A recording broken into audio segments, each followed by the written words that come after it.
Vayamos con el siguiente invitado de hoy. Él es Arnaldo Muñoz, director general de Airbnb para España y Portugal. Airbnb es una empresa nacida en San Francisco en el 2008. En tan solo 8 años está valorada en más de 25.000 millones de dólares. Barcelona es la cuarta plataforma más importante para...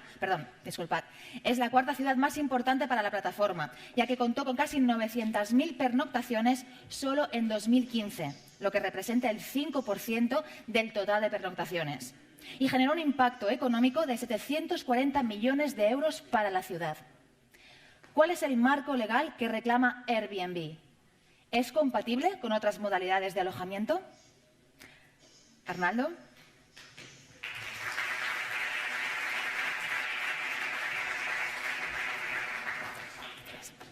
Muchas gracias. Gracias a ti. A ver, a mí me gusta empezar siempre cualquier charla preguntándole a la audiencia cuántos de vosotros habéis viajado con Airbnb. Me encantaría que, a ver, más o menos, ojo buen cubero, un 30%. Si hubiera hecho esta misma pregunta el año pasado, seguramente hubiera sido un 15% de la gente. Y realmente esa es la senda de crecimiento que estamos teniendo. Y lo que me gustaría hacer a través de esta charla es ayudar a explicaros de alguna forma por qué se está produciendo ese crecimiento. Porque si el año pasado hubiera habido más o menos un 15% de manos en lo que es el aula, ahora mismo tenemos prácticamente un 30% de vosotros que nos habéis probado. Muchas de las cosas que voy a explicar, evidentemente, para los que nos habéis probado, serán cosas que o son redundantes o que quizás son no tan explicativas. Para aquellos que no lo habéis hecho, pues seguramente tendrán un poquito más de valor. Entonces,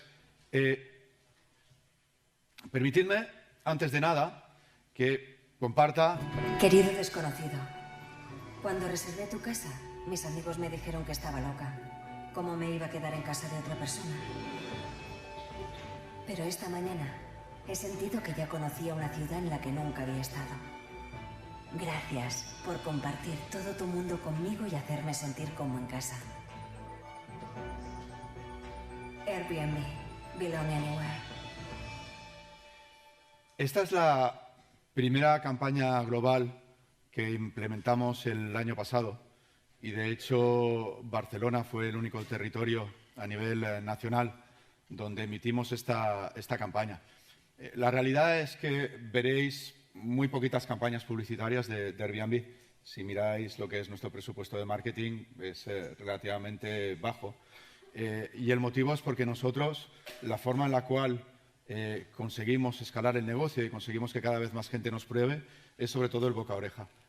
Lo que hacemos es intentar dar la mejor calidad de producto, de servicio, de experiencia a nuestros usuarios, y a partir de allí eso es lo que hace que cada vez más gente nos pruebe. Si el año pasado había un 15% de manos que estaban levantadas, este año el ratio pues, es seguramente el doble. Y me gustaría explicaros un poquito de qué va esto de Airbnb. Básicamente la historia, como comentaba la presentadora, es una historia que se inicia hace 8 años con 3 fundadores en San Francisco, que básicamente se encuentran en una situación en la cual pues, les es difícil el pagar su alquiler en San Francisco. San Francisco es una ciudad que es muy cara y que para poder plantearse seguir en esa casa, lo que hacen es literalmente poner a disposición de visitantes de la ciudad 2 cosas. Una primera es un colchón hinchable en el salón y la segunda es el desayuno. Y de ese Air Bed and Breakfast, del colchón de aire, viene el nombre de la empresa original. Gracias a Dios, a día de hoy, en los 2 millones de listings que tenemos, creo que el porcentaje de colchones hinchables ya creo que es ínfimo, pero ese concepto es el concepto que intentamos seguir traduciendo a lo largo de todo lo que es nuestra expansión. Intentar que gente, particulares o profesionales que son freelancers que están viviendo en una casa, puedan conseguir una fuente de ingreso adicional, poniendo a la disposición de los usuarios pues, un activo que es un activo que tienen infrautilizado. Y de la misma manera que hay economía colaborativa sobre el área de conocimiento, que haya una economía colaborativa en el área de que los particulares puedan estar compartiendo sus viviendas. Y son viviendas que pueden ir desde un apartamento, que seguramente es lo que es nuestro producto de alguna forma más conocido para una escapada de tipo city break, o puede ser perfectamente un castillo, y tenemos un montón de viviendas que son lugares que son singulares, castillos, faros, donde estáis conviviendo con el responsable de ese faro, o cada vez más intentamos entrar dentro de lo que es el negocio vacacional. Una parte muy grande de nuestros usuarios son usuarios que no solamente hacen escapadas de tipo urbano, y lo que intentemos es pues, darles esa consistencia de producto en producto de tipo vacacional. Al final, lo que nos caracteriza realmente, y es el ADN de nosotros como negocio, como empresa, como marca, es que intentamos ofrecer una experiencia que una a dos tipologías de particulares. Una primera es un particular que quiere viajar y quiere vivir como un local, como habéis visto en el anuncio, y un particular que es el dueño de una vivienda que tiene una parte desocupada y que quiere poner ese activo nuevamente a funcionar y a trabajar, y que lo hace para sacarse un ingreso adicional. Entonces, cuando comentaba antes la presentadora algo que luego iremos cubriendo a lo largo de la sesión, cómo vemos ese marco jurídico, realmente lo que nosotros, tanto en España como en cualquier otro lugar del mundo, intentamos empujar es, desde Airbnb, por un marco regulatorio que reconoce esa economía entre particulares. Un tema que estamos anunciando hoy, por ejemplo, es un acuerdo con el Ayuntamiento de Lisboa, por el cual el Ayuntamiento de Lisboa da un paso más en el reconocimiento de esa economía como particulares, como algo que es fundamental para el crecimiento turístico de Lisboa. Para nosotros, donde Barcelona es la cuarta ciudad a nivel mundial, Lisboa es la 10ª. Tanto Barcelona como cuarta ciudad, de alguna forma, está sobredesarrollada sobre lo que realmente es el peso turístico de Barcelona. Es decir, que estamos aquí, vivimos, que sabemos que es muy grande, pero no es la cuarta ciudad a nivel mundial. Para Airbnb sí lo es. Y Lisboa pasa un poco lo mismo. Lisboa no es la 10ª ciudad turística a nivel mundial, pero sin embargo es nuestra 10ª ciudad. Y a partir de allí, una de las cosas que está pasando hoy en Lisboa es que estamos reconociendo un acuerdo con el Ayuntamiento de Lisboa por el cual vamos a estar haciendo la recolección de la tasa turística en esa ciudad. Entonces, nuevamente, intentando fijar un marco que ayude a que esa economía entre particulares sea algo que va sustentándose a lo largo del tiempo. Somos una comunidad global. A día de hoy hay más de 75 millones de personas que habrán viajado con nosotros, y a día de hoy tenemos 2 millones de anuncios, quizás algunas menos personas, pero 2 millones de anuncios de personas que han puesto una parte de sus viviendas a disposición nuevamente de otros particulares. Habéis tenido exposición a lo que es la economía colaborativa, eso que surgió en el año 2008 y donde estábamos todos metidos en un mismo saco. Lo que ha empezado a tomar es en cada uno de los verticales, en cada una de las categorías, muchísima importancia, y nosotros dentro de lo que es la economía colaborativa de alguna forma lideramos en todo lo que es el intentar ayudar a que las personas puedan estar poniendo una parte de sus viviendas a disposición de otros particulares. Entonces, de una empresa que no existía hace 8 años a una empresa que tiene prácticamente 75 millones de personas que nos han probado a día de hoy. ¿Qué es lo que ha facilitado que sea así? Pues una dinámica que ante todo lo que tiene que hacer es dar seguridad, confianza. Y la forma en la cual generamos esa seguridad y esa confianza es ante todo bajo la premisa de que en Airbnb todo lo que sucede dentro de la plataforma y sucede entre particulares. Nosotros lo que hacemos como Airbnb es invertir en una plataforma que dé el máximo de seguridad, que dé el máximo de confianza a particulares que estén de alguna forma transaccionando entre ellos. De la misma forma pues, que eBay lo hace con su propia plataforma. Lo que intentamos hacer es crear una plataforma que genere ese entorno de confianza. ¿Cómo se produce un proceso de reserva para que veamos de alguna forma cómo se genera esa confianza? En primer lugar, partimos de lo que son huéspedes que quieren vivir de una forma diferente, que quieren vivir como un local en los destinos donde están yendo. Y a partir de allí, yo como Arnau, cuando quiero ir a Madrid o quiero ir a París o quiero ir a Nueva York y vivir de una forma diferente, lo que hago es ponerme en contacto con un anfitrión al cual le expongo qué es lo que quiero hacer dentro de esa ciudad y le digo que, como Arnau, quiero estarme quedando dentro de su casa. Es decir, establezco una primera comunicación con ese anfitrión y a partir de allí ese anfitrión pues, va a ver qué valoración tiene Arnau de los viajes que ha hecho con anterioridad. Ese anfitrión tiene la posibilidad de aceptar o no aceptar esa propuesta de reserva que yo estoy haciendo. Con lo cual, muy, muy sencillo y estableciendo una relación directa a través de la plataforma entre lo que es Arnau, el huésped, y lo que es el anfitrión. Por otra parte, lo que tenéis en el otro lado de la plataforma, evidentemente, son anfitriones, que son básicos y que estén pudiendo dar una buena experiencia a esos huéspedes es un componente fundamental de lo que es nuestra propia experiencia.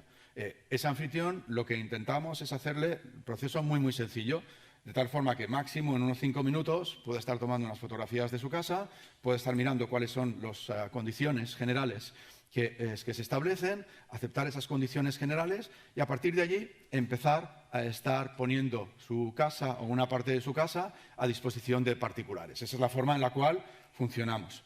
Evidentemente, para que todo esto suceda de una forma que sea lo más segura posible, lo que tenemos que hacer es invertir en una plataforma que dé ese sistema de seguridad. Entonces, ¿qué componentes son muy importantes para que esa experiencia, para que ese proceso entre un huésped y un anfitrión sea lo más seguro posible? Pues, ante todo, asegurando que dentro de lo que es la plataforma estamos hablando de personas reales, no hay identidades. Aquí no puede haber un Popeye ni puede haber un Mickey Mouse con un alias. Son personas reales, con nombres reales, y lo que se hace a través de la plataforma es, vía una tecnología externa, pedirle a las diferentes personas que están haciendo transacciones, ya sean desde la parte del anfitrión o desde la parte del huésped, que estén cargando, a través de poner su documento de identidad delante de la videocámara, que estén cargando ese documento de identidad y luego hay un sistema en el cual la tecnología permite validar esa documentación. ¿De acuerdo? Es un primer componente que lo que hace es ayudar que estemos hablando de personas reales, no estamos hablando de alias y que hay un sistema detrás que chequea de alguna forma la identidad de esos individuos que están haciendo esas transacciones. En segundo lugar, y básico para nosotros, hay todo un sistema de evaluaciones mutuas. Yo, como Arnau, cuando estoy viajando a Madrid o estoy viajando a París, después de haber dejado el apartamento, el anfitrión va a dejar una evaluación sobre mí, que otros anfitriones que cuando yo esté intentando hacer una reserva van a estar viendo. De la misma manera, yo voy a estar evaluando el anfitrión y ese anfitrión va a tener una evaluación que será visible para todas y cada una de las personas que estén dentro de la plataforma. Entonces, un sistema basado en evaluación entre particulares y lo que es muy importante es un sistema de evaluación que requiere que se haya vivido esa experiencia. Es decir, yo no puedo estar opinando sobre cualquier anfitrión si el sistema no detecta que yo he estado conviviendo con ese anfitrión. Ni el anfitrión puede estar dando ningún tipo de evaluación con respecto a mí si no ha tenido ese tipo de exposición. Nuevamente, intentando dar el máximo de seguridad y en un sistema en el cual son los particulares, son las personas que están evaluándose unos a otros. Y por último, intentando dar el máximo nuevamente de seguridad es difícil. Muchas veces cuando se empieza como anfitrión es el miedo al escénico de, vale, tengo una persona en mi casa, pero ¿qué va a pasar cuando me vaya un momento al mercado y le esté dejando las llaves de mi casa? ¿Qué estará sucediendo aquí dentro? Y para poder justamente evitar ese tipo de percepción de riesgo es por lo que desde hace ya unos años hemos implementado una póliza de seguro de $1 millón, no recuerdo si $1 millón o de euros, pero si es que es $1 millón ahora ya es más o menos uno por lo otro, $1 millón, por los cuales si hay cualquier tipo de desperfecto en la vivienda del anfitrión, nosotros nos hacemos responsables. De tal forma que la posible barrera de entrada para el anfitrión de pensar qué es lo que está pasando en mi casa cuando estoy yendo al supermercado a ver si algo se va a obtener un desperfecto, queda cubierto por ese tipo de póliza. Nuevamente, todo eso lo que intenta hacer es algo que es básico para nosotros y es que tanto por la parte de la persona que viaja como por la parte de la persona que recibe dentro de su casa haya una total tranquilidad y una percepción de seguridad dentro de todo lo que esté sucediendo con Airbnb. De todo eso surgen resultados como estos. Es decir, en teoría económica hay una cosa que se llaman los crecimientos exponenciales y es muy difícil estar en una compañía, en una marca que tiene crecimientos de este tipo. Nosotros desde el lanzamiento tenemos un crecimiento absolutamente exponencial. El año pasado, perdonad, crecimos prácticamente un 100% y ese mismo crecimiento de un 100% es el mismo que llevamos teniendo en los últimos 7 años. ¿De acuerdo? Es un caso totalmente atípico y lo que nos permite estar en esta senda de crecimiento no es otro que el producto. Es decir, si no tuviéramos un buen producto, pues no estaríamos creciendo de esa forma. Un producto que ante todo se tiene que estar definiendo por la capacidad que tengáis de en cualquier lugar del mundo prácticamente que estéis viajando, encontrar una posible oferta de particulares dentro de Airbnb. Estamos ya en 191 países.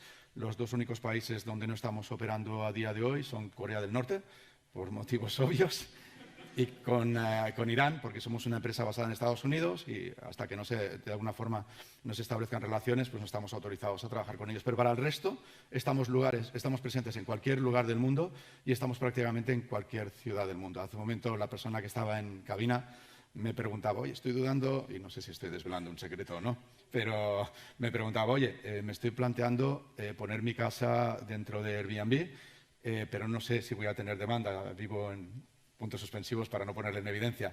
Y yo lo que le decía es, mira, al final nosotros lo que aseguramos es que hay muchas veces una tipología de personas que lo que quiere realmente es viajar en casas de particulares, con lo cual que estés en un sitio que no sea necesariamente una de las ciudades más turísticas de lo que es el panorama nacional, no quiere decir que no vayas a tener demanda. Tenemos demanda, sobre todo si cada uno de esos 191 países, y tenemos demanda en esas 35.000 ciudades, con lo cual pones esa casa dentro de Airbnb lo antes posible.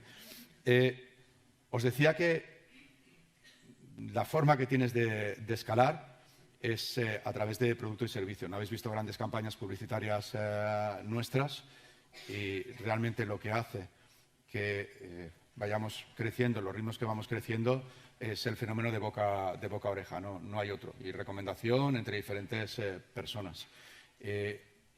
Dentro de lo que es la industria, evidentemente hay una métrica para poder medir eso y esa métrica es el Net Promoter Score, el NPS. Nuestro NPS promedio es un 62.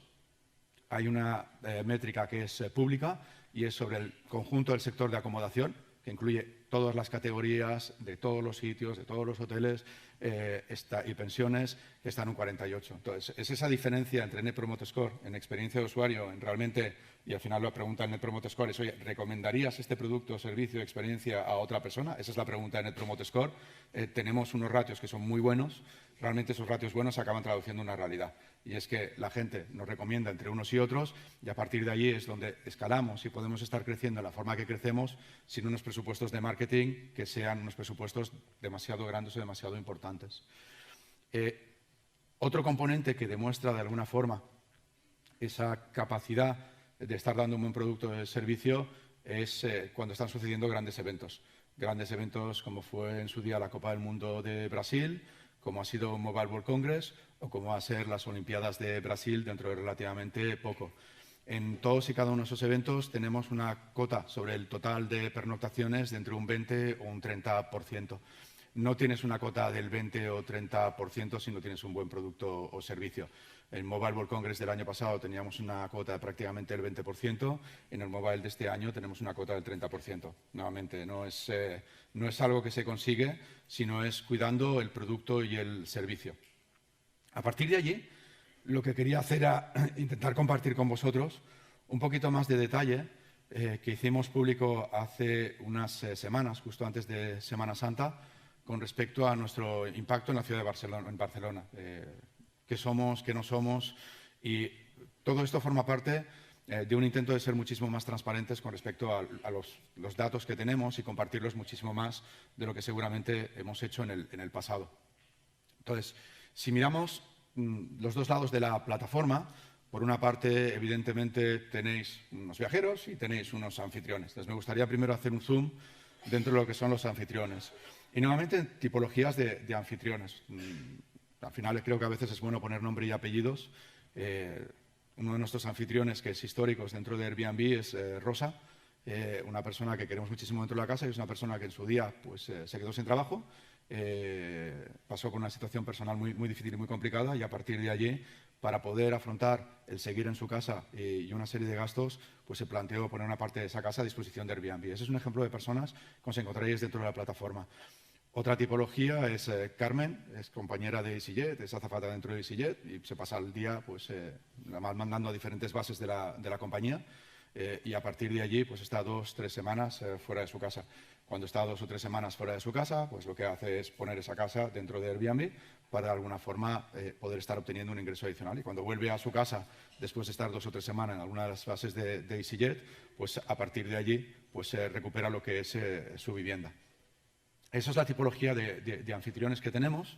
Permitidme que comparta algunas de las métricas que creo que son muy relevantes. Es decir, cuando miráis sobre el año 2015, el ingreso promedio de los anfitriones de Airbnb son unos 5.800 euros. Es decir, esto es la mediana, el valor que se produce de una forma más repetida dentro de lo que es los ingresos de un anfitrión de Airbnb son 5.800 euros. Básicamente, estamos hablando de unos 500 euros al mes promedio por anfitrión.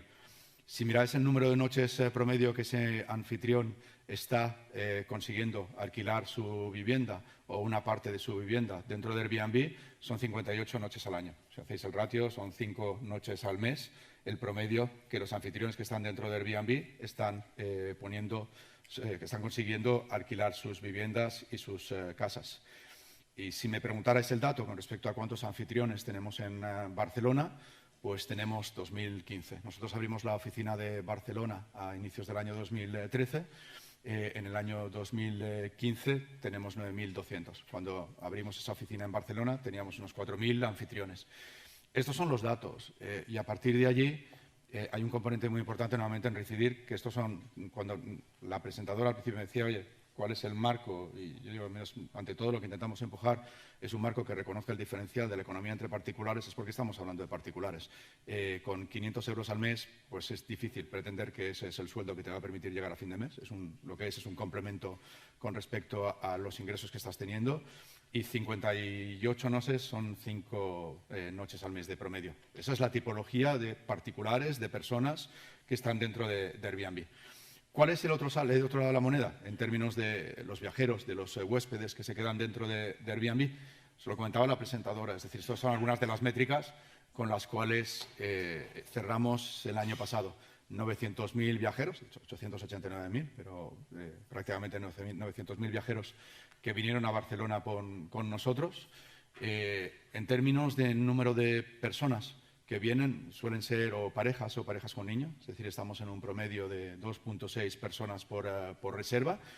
Y hicimos el cálculo con respecto a cuál es, y lo validamos a nivel académico, con respecto a cuál es el impacto que estábamos teniendo, y son 500 millones de euros el impacto que teníamos dentro de lo que es la ciudad de Barcelona. En términos de orígenes, muy poca gente sabe que, a pesar de ser una empresa basada nuestra central está en Estados Unidos, en San Francisco, más de un 50% de lo que son las reservas se producen desde Europa. Es decir, si no somos una empresa, en términos del peso de viajeros, no somos tanto una empresa americana, sino más una empresa europea, lo cual hace que la gran mayoría de las personas que viajan a Barcelona con Airbnb sean básicamente personas europeas, pero también hay una proporción muy grande de gente que viene de Estados Unidos, donde nuevamente tenemos una cota importante, y cada vez más de territorios donde estamos intentando crecer como empresa. Es decir, de todo lo que es la zona de Asia-Pacífico es otra de las áreas donde estamos intentando crecer el máximo posible. Y un último detalle, antes de abordar las preguntas, es más allá de las reservas que se han producido, es ver un poco una fotografía de si entrarais a día de hoy en Airbnb, ¿qué os encontraríais en términos de inventario? Básicamente, os encontraríais que hay unos 16.000 anuncios y que si intentarais separar de esos anuncios pues cuánto es vivienda completa y cuánto es vivienda compartida, es más o menos 50-50. Es decir, de esos 16.000 anuncios, la mitad son de personas que ponen una parte de su vivienda a la disposición de otros particulares. La otra mitad son personas que ponen su vivienda completa, en primer lugar. Pero más importante todavía es hacer un poco más de zoom e intentar ver con respecto a estas personas qué tipología tenemos. En aquellas personas que lo que hacen es poner de alguna forma un anuncio en Airbnb, hay un 73% de ellas que solo tienen un anuncio. Es decir, hablamos nuevamente de particulares que lo que hacen es poner un anuncio, en el 73% de los casos, dentro de lo que es Airbnb para alquilar su vivienda. En aquellos casos en los cuales estemos hablando de gente que intenta alquilar la vivienda completa, prácticamente un 80% de ellos también solo tienen un anuncio. Con lo cual, nuevamente, lo que intento reforzar es un mensaje de que todo esto es algo que intentamos que sea una economía entre particulares, que entre particulares haya una persona que esté sacando un ingreso adicional por estar poniendo una parte de su vivienda a disposición de viajeros, y que hay una serie de viajeros que intentan viajar de una forma diferente, intentan vivir como un local, y que esos viajeros que intentan vivir como un local forman parte de un ecosistema entre particulares que Airbnb intenta satisfacer. Es decir, nosotros al final somos una capa de tecnología que lo que intenta es dar esa capacidad entre unos y otros de estarse comunicando de una forma que sea lo más segura posible. Y dicho esto, a vuestra disposición para lo que puedan ser preguntas. Gracias.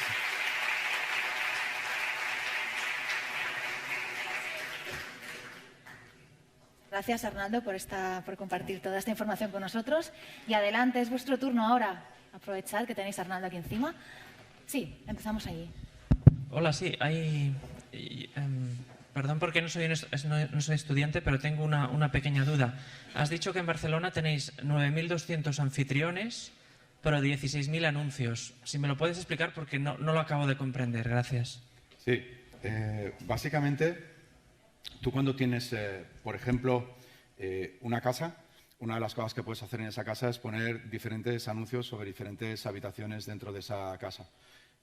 Una persona puede tener un anuncio para la casa cuando se va de vacaciones y puede tener un anuncio sobre, nuevamente, diferentes habitaciones de esa casa. Con lo cual no se establece necesariamente una regla de 1 por 1. Nuevamente, en un 70% de los casos te vas a encontrar con que la gente solo tiene un anuncio. En los casos en los cuales las personas tienen más de un anuncio, te encuentras todas tipologías. Y nuevamente te puedes encontrar tipologías del tipo de que, oye, yo tengo un anuncio que es mi casa completa, que solamente voy a estar enseñando y tener de forma visible, pero seguirá estando, formando parte de los 16.000 cuando me voy de vacaciones, o como cuando Carmen se va a trabajar 3 semanas fuera de Barcelona, o lo que puedes tener son diferentes anuncios sobre una misma vivienda. Te intento explicar que tienes todo tipo de tipologías y a partir de ahí nos podemos meter en posibles tipologías de personas, ¿vale? No perdido. Si queréis voy haciendo así, que creo que va a ser lo más... Okay. Quien sea. Sí, adelante, perdona.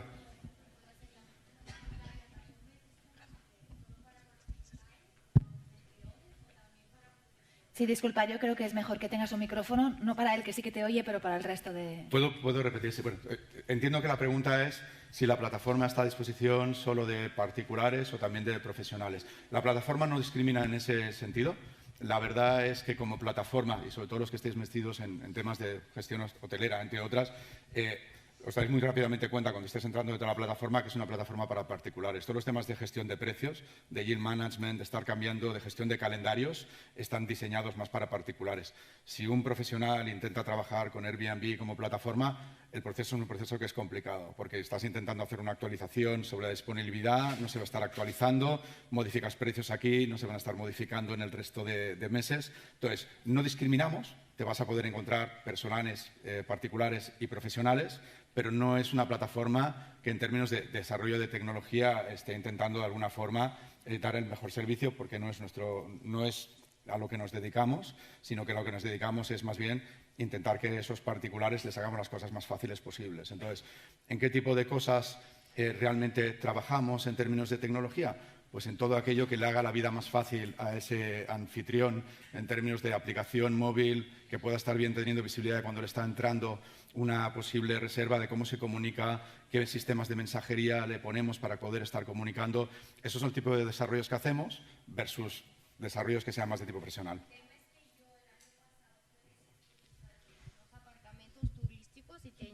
Tenían su plataforma donde le entraban reservas y son profesionales, es que no son particulares. Puede ser. Y nosotros como recepcionistas contestábamos a los mensajes de los clientes. Sí, totalmente. Es decir, tal y como te decía, nosotros no discriminamos. Tú como profesional puedes estar entrando. Yo no sé si como profesional gestionabas, por ejemplo, precios dentro de la plataforma. La gestión de precios dentro de la plataforma de Airbnb es bastante más complicada como profesional que la que puedas tener a través de cualquier channel manager. Entonces, no somos una plataforma fácil en ese sentido. Y luego, por otra parte, también cuenta mucho la experiencia de usuario. Es decir, al final, nosotros como Airbnb, cuando entras en nuestro site, intentamos que todo sea alrededor de una propuesta de experiencia. Entonces, cuando el usuario llega a un sitio y no hay ese componente de experiencia, las valoraciones no tienden a ser buenas y a partir de allí, pues, ese producto tiende de alguna forma a no tener tanto venta. ¿Vale? Gracias. De nada. Hola, sí. Hola. He oído que el Ayuntamiento de Barcelona está pidiendo que el alquiler de pisos turísticos tengan licencia para poder abrir sus puertas a los turistas. He visto también pasar por mi edificio asociaciones de vecinos preguntando si en este edificio había pues apartamentos de alquiler turístico también, como si fuera un poco una casa de brujas. Quería saber cómo Airbnb gestiona esto, cómo ayuda a sus clientes a gestionar esta situación en Barcelona, sobre todo. Os lo decía desde un principio, es decir, nosotros lo que hacemos es intentar diferenciar dos cosas que son claramente diferentes. Una es una actividad profesional y esa está reconocida y regulada ya desde hace bastante tiempo, que lo que hace es fijar una dinámica y una legislación para lo que son los apartamentos turísticos. Los apartamentos turísticos son apartamentos de gestión profesional, que tienen su propio marco regulatorio y a partir de allí pues, ya tienen de alguna forma su propio marco jurídico. Nosotros lo que intentamos de alguna forma desde Airbnb, o lo que Airbnb intenta hacer, es conseguir que haya un marco jurídico que lo que haga es reconocer el derecho de los particulares de poner a disposición de otros particulares su propia vivienda. Entonces, en la dinámica con respecto a posible legislación de apartamentos turísticos, nuevamente es una dinámica que sobre todo afecta a un sector que ya está regulado. ¿Qué es lo que intenta Airbnb? Dar una protección jurídica a aquellos particulares que lo que quieran hacer es poner su vivienda a alquiler como particulares. ¿De acuerdo? Por aquí. Hola, buenas tardes. Aquí.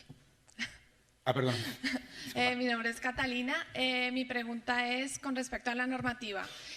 ¿Ustedes cómo controlan que un anfitrión, ahora el ayuntamiento está controlando todo este tema y está tomando medidas para que los anfitriones paguen la tasa turística y los impuestos? ¿Ustedes como empresa qué medidas están tomando para que cuando se publique un anuncio la persona esté enterada de qué tiene que pagar y si tiene que pagar, por ejemplo, la tasa turística y el IVA, por ejemplo? Ya que es de pronto un poco injusto con los alojamientos o las pequeñas empresas que sí pagan impuestos. Vale. Gracias.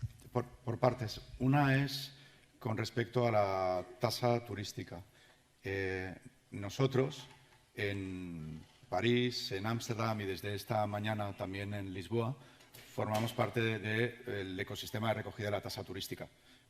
Para poder formar parte de ese ecosistema de recogida de la tasa turística tienes que formar parte de una forma regulada de lo que es el ecosistema de turismo. Es decir, yo no puedo estar recogiendo la tasa turística en Barcelona si no tengo una regulación que esté reconociendo de alguna forma el papel de los anfitriones de Airbnb. Entonces, en primer lugar, lo que hay que hacer es conseguir un marco regulatorio que establezca justamente esa protección jurídica para los particulares que lo que quieren hacer es poner su vivienda de alquiler dentro de Airbnb. Y una vez eso se sucede, hay una evolución natural, que es formar parte de ese ecosistema de recogida de tasa, que hemos hecho en otros sitios y que, por ejemplo, hoy implementamos dentro de lo que es Lisboa. Y es más, en el pasado y en el presente, nuestros anfitriones activamente han declarado que querían formar parte de ese ecosistema y que querían, de alguna forma, estar recogiendo lo que es esa tasa turística. En primer lugar. En segundo lugar, también hacías una pregunta con respecto a las obligaciones fiscales de los particulares. Entonces, las obligaciones fiscales de los particulares son las obligaciones fiscales de los particulares. Y para eso, para justamente ayudar a esos particulares a que puedan estar cumpliendo con sus obligaciones, cosa que nosotros no podemos ver más que de una forma súper positiva, lo que hacemos es, en primer lugar, notificarles cuando están entrando en la plataforma, les recordamos cuáles son sus obligaciones. Y, en segundo lugar, lo que hacemos es, cuando se acerca el momento de la declaración de Hacienda, es decir, en estos momentos, mandarles un resumen de lo que son las actividades que han tenido con nosotros para facilitarles también que estén haciendo la declaración de esas actividades. Entonces, les facilitamos, y de hecho hay muy poquitas plataformas que sean tan proactivas como nosotros, en justamente ayudarles a estar cumpliendo con esas obligaciones, que son obligaciones de los particulares. Entonces, a tu pregunta, hacemos lo máximo posible para ayudarles a cumplir con esas obligaciones. Por último, preguntabas con respecto a IVAs. Al final, la figura de IVA vinculada a lo que es el modelo turístico es muy clara. Cuando es una actividad que viene generada por un profesional, se genera un IVA. Y en esos casos, ese IVA se está recogiendo también. Y nosotros lo que hacemos es únicamente como plataforma facilitar que dos intermediarios se pongan de acuerdo, y si ese intermediario es una sociedad, tiene que pagar sus IVAs y, evidentemente, la plataforma permite hacer eso.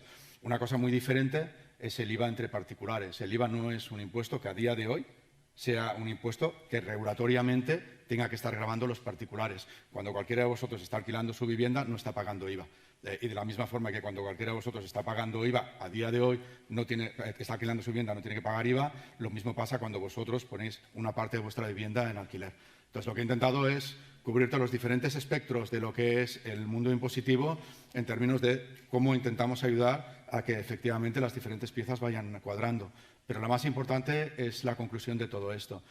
Nosotros y nuestros anfitriones somos los primeros interesados en que no haya una percepción que detrás de todo esto hay un mundo oculto en términos fiscales, de lo demás. Lo único es que la obligación es una obligación de los particulares y nosotros como plataforma lo que intentamos hacer es darle el máximo de transparencia, la máxima facilidad posible para que ese particular pueda estar cubriendo sus obligaciones. Perdona que me he extendido un poco en la pregunta. Aquí arriba, Perdona. arriba. Hola, ¿qué tal? Una cuestión, ¿cómo encaja Airbnb o cómo responde a las críticas que recibe del sector hotelero? Por ejemplo, aquí en Barcelona, hace escasamente un mes el consejero delegado de Meliá dijo que Airbnb representaba un riesgo para el turismo en Barcelona en particular y en el mundo en general. ¿Qué responde a esto Airbnb? Gracias. Lo bueno es que yo he hecho un ejercicio de transparencia y creo que el sector hotelero también hace un ejercicio de transparencia. Y en ese ejercicio de transparencia, si miramos las dos métricas básicas de gestión hotelera, que es ocupación y lo que es tu daily rate, ambos en Barcelona están teniendo unos crecimientos que no tienen de alguna forma parangón en Europa. Entonces, lo que hace todo eso es demostrar que somos perfectamente compatibles. Es más, hace relativamente poco el presidente mundial de Hilton reconoció públicamente en una charla con inversores que éramos perfectamente compatibles y que una persona que puede estar viajando a hoteles pues porque tiene una tipología, una serie de necesidades en su viaje, pues se puede estar planteando al cabo de 2 o 3 semanas estar viajando con Airbnb, que al final lo más importante de todo es que la suma de los unos y los otros acabe siendo más grande de lo que teníamos antes. Y yo creo que la experiencia a día de hoy demuestra que eso es así, que el sector hotelero en sus métricas básicas no ha salido perjudicado, que nosotros tenemos las cifras de crecimiento que tenemos en la ciudad y que a partir de ahí la suma de los dos individuos es mucho mayor que la suma de las diferentes partes. ¿Vale?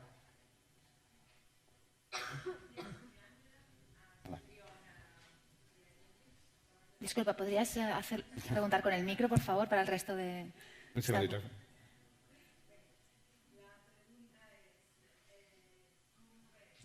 Un segundo, disculpa. Gracias. Repito, buenos días, soy Ángela, anfitriona de Airbnb. La pregunta es, ¿cómo ve Arnaldo Muñoz el futuro de la economía colaborativa, de lo que soy una fiel defensora, en Barcelona? Visto un poco el planteamiento que se está haciendo, se quiere seguir haciendo en este momento desde las administraciones. A ver, lo que creo es que algo que hace 7 años era un tremendo desconocido para todo el mundo, y yo que cualquier charla que tengo intento aportar transparencia a lo que somos y a lo que no somos, es algo que cada vez va progresando más. Es decir, el conocimiento con respecto a lo que es efectivamente una economía entre particulares es algo que cada día va calando más. Cuando Bruselas reconoce de una forma oficial que la economía entre particulares es una cosa diferente, que es una cosa que está aquí para permanecer, y Bruselas pide a los diferentes estados que no legislen de formas diferentes y que de alguna forma permitan que ese ecosistema de economía entre particulares crezca, creo que eso de alguna forma va a ir prevaleciendo. Creo que cuando la Autoridad de la Competencia Española hace pocos meses dice lo mismo, lo que dice, señores, reconozcamos que esto está aquí y está aquí para quedar, y esta economía entre particulares es algo que tenemos que intentar proteger y no tratar como una economía de profesionales. Tenemos que intentar evitar ahogar a los particulares con 37 normas jurídicas o burocráticas que lo que hagan es que le hagan imposible el tirar para adelante. Y cuando se produce eso, unas 3 o 4 semanas más tarde, la autoridad de competencia catalana dice exactamente lo mismo. Es cuidado, porque lo que tenemos es un sector que es de economía entre particulares, que si intentamos de alguna forma regularizar, como regularizamos los sectores productivos tradicionales, los vamos a ahogar. Al particular no le podemos pedir que para poder estar poniendo una parte de su casa dentro de Airbnb tenga que hacer 80 procesos administrativos ni 77 colas. Cuando todo eso sucede, cuando vemos que cada vez hay más piezas dentro de lo que es el panorama europeo, desde un Londres a un Ámsterdam, a un Francia, a un Lisboa a día de hoy mismo, que van buscando unos marcos jurídicos que estén en línea justamente con eso, lo que creo es que va a ser muy difícil que nadie a futuro, y lo que no sé es cuándo será ese futuro, intente dar un tratamiento que no sea ese tratamiento de economía entre particulares. Y que cuando eso se produzca, creo que estaremos en un entorno que será mejor para todos. Nuevamente un entorno en el cual capacidad que tengamos a nuestra disposición podemos estarlo poniendo a disposición de otras personas. Y puede ser conocimiento, o pueden ser activos de tipo vivienda, o pueden ser activos de tipo coche. ¿Vale?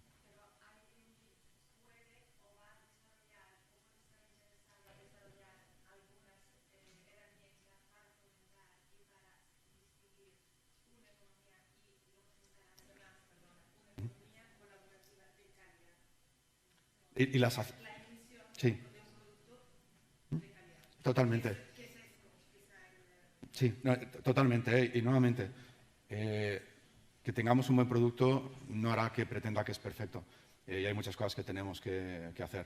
Pero hay componentes, como es, por ejemplo, el programa de Superhost que tenemos, conoces como anfitriona, donde, y que hemos podido lanzar, que tenemos lanzado en Barcelona, donde básicamente lo que hacemos es intentar que los anfitriones entre ellos estéis transfiriendo conocimiento para mejorar ese producto.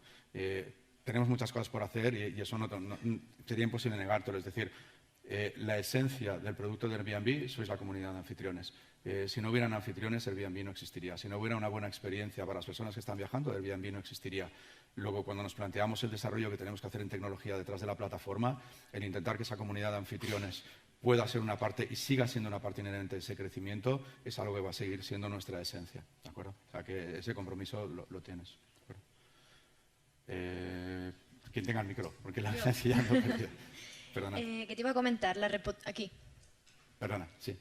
La reputación online de los usuarios, tanto anfitriones como la gente que utiliza la aplicación cuando viaja en otro país, ¿vosotros lo podéis controlar para ver si tienen reputaciones negativas y dejar a esa persona fuera de la aplicación, o sea que no la pueda utilizar?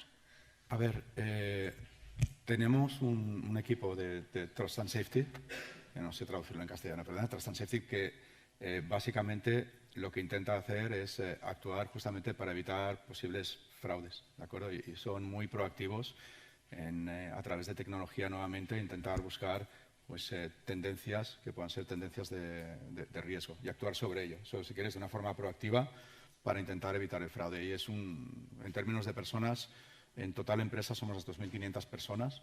La parte de Trust and Safety para nosotros son prácticamente un equipo de 300 personas, con lo cual, ni que sea en términos del número de personas, pues tener realmente la importancia que tiene para nosotros.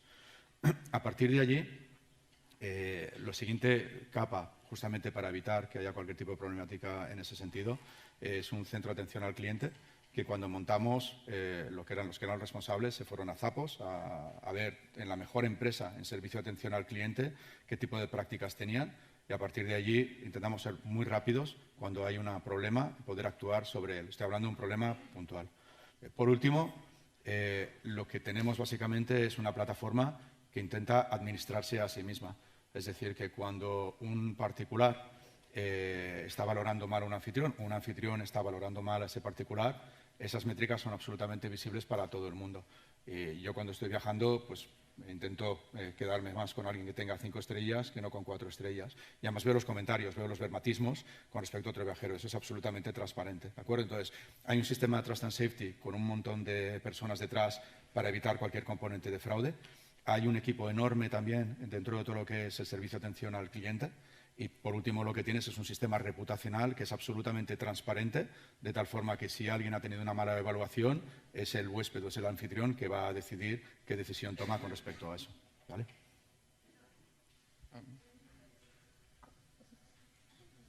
Hola. Aquí. Perdona, luego, disculpa. Soy Alex de Hostelea. Tengo una pregunta. Yo soy...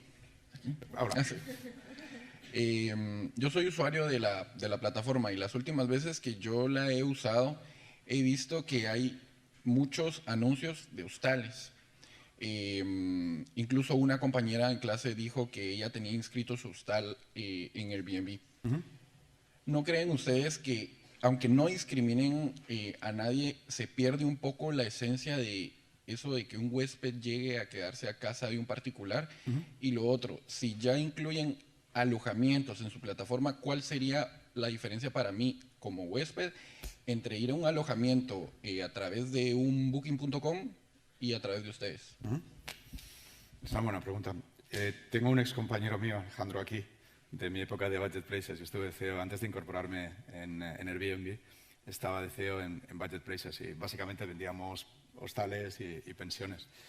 Y me acuerdo que uno de los principales problemas que teníamos, como realmente una OTA que tenía que vender capacidad en hostales y en pensiones, era cómo conseguir que el propietario de ese hostal pudiera ir jugando con los precios de las diferentes habitaciones que tenía. Y era una auténtica locura en términos de tecnología.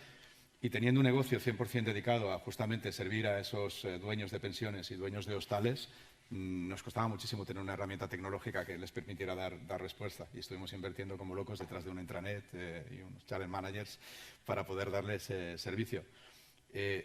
Imaginaros que esa misma persona lo que intenta es utilizar la plataforma de Airbnb, que no tiene herramientas que de alguna forma le estén ayudando. Entonces, sí, nosotros no discriminamos y el dueño de una pensión efectivamente puede estar intentando cargar su inventario dentro de Airbnb. Le pasarán varias cosas. La primera es que ese inventario es muy difícil de gestionar dentro de lo que es nuestra plataforma. Seguramente no estaremos ni vinculados a algún channel manager, con lo cual si vendes una habitación a través de otro canal, no se va a ver reflejado dentro de lo que es Airbnb.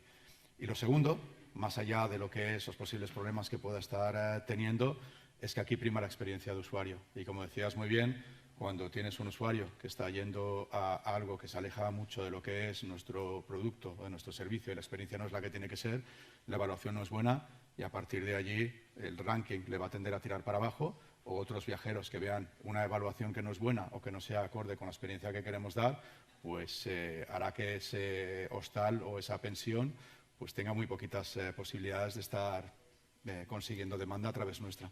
¿De acuerdo?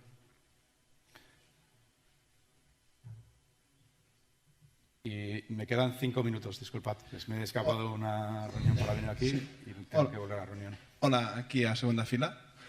Soy Uriol del SET y me gustaría preguntarte, también relacionado con la pregunta que te acaban de hacer, es el porcentaje que has mostrado antes de un 78% de usuarios que alquilan o no, que ofrecen la casa entera y que solo tienen una propiedad. Este porcentaje, ¿cuál ha sido la evolución en Barcelona? ¿Ha ido subiendo o bajando? Porque así podríamos saber si Airbnb está más ayudando a la economía colaborativa o está ayudando a empresarios que podrían fomentar la gentrificación de los barrios. Te confieso que a nivel de métricas solamente hemos empezado a mirarlo y a mirarlo con muchísimo más detalle este año. Lo que hemos hecho es, y creo que fue en el mes de noviembre, lanzamos de alguna forma una promesa en términos de gestión de datos o de información que se llama Compact, por la cual vamos a ser mucho más transparentes en estar transfiriendo esos datos. Periódicamente los vamos a estar pasando y podrás ver esa evolución. Para ser tremendamente honesto, no tengo el histórico para atrás, con lo cual no quiero jugar a estar intentando buscar un valor que ahora mismo no conozco. Lo que sí te digo es que periódicamente vamos a estar publicando esa misma información justamente para permitir que tengas esa visión de hacia dónde está avanzando. ¿De acuerdo? Sí, hola. Aquí. Perdona. Sí, quería preguntar si ejercéis algún tipo de control, regulación o recomendación a los anfitriones sobre cuál deberían ser los precios a los que ofrecen su apartamento o habitación. Porque dentro de la web he podido comprobar que de diferentes países hay apartamentos que ofrecen servicios exactamente iguales y los precios son completamente dispares. A ver, la decisión con respecto a precio es del particular. ¿De acuerdo? Es decir, nosotros no marcamos el precio. El precio, dentro de lo que son las condiciones generales, es una premisa del anfitrión, en primer lugar. No, lo que sí hacemos es una serie de recomendaciones. Una primera es cuando tú pones tu vivienda dentro de Airbnb o una parte de tu vivienda dentro de Airbnb, le recordamos a la gente que para que pueda tener un buen ranking necesita una serie de buenas evaluaciones. Y seguramente cuando pones tu vivienda dentro de Airbnb lo que vas a tener es que tener unos precios que sean más bajos, justamente para conseguir generar esa demanda, conseguir tener esos reviews y que esos reviews te permitan hacer subir dentro de lo que es el ranking. Es lo primero que hacemos. Lo segundo que hacemos es marcamos un posible marco de, en el entorno, el polígono en el cual estás, más o menos qué precios están cargando otros anfitriones por un espacio parecido. Pero, nuevamente, versus lo que pueden ser un channel manager, donde tienes eso muchísimo más detallado, propiedad a propiedad, hotel a hotel, para nosotros es una primera aproximación que lo que intenta hacer es dar una serie de pistas al anfitrión, pero son pistas que a partir de allí el anfitrión dirá, pues mira, opto por subir, opto por bajar, y a partir de ahí son ellos los que están gestionando los precios. ¿Vale? Última pregunta. Hola. Bueno, hablaste de un seguro que tienen los anfitriones, ¿verdad? Ahora mi pregunta es, yo como huésped, si tengo algún percance en el piso, en donde sea que estoy, ¿hay algún tipo de seguridad para eso? El seguro que tiene el anfitrión es el equivalente a un seguro al hogar, que básicamente te daría cobertura también como huésped. ¿Vale? Una última, que esta ha sido muy rápida.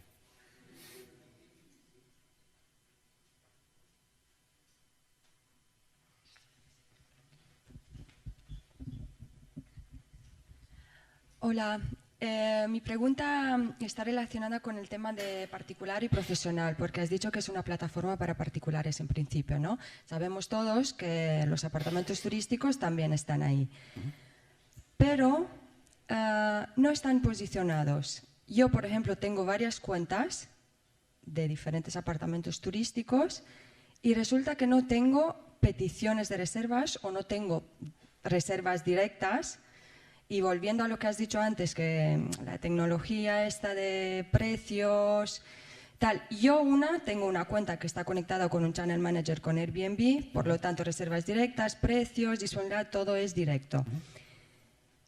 Pero no recibo reservas. En cambio, miro en la web de Airbnb, me busco los apartamentos, no me los encuentro. Hace 2 o 3 semanas abrí una cuenta nueva y puse solo un apartamento y han empezado las reservas.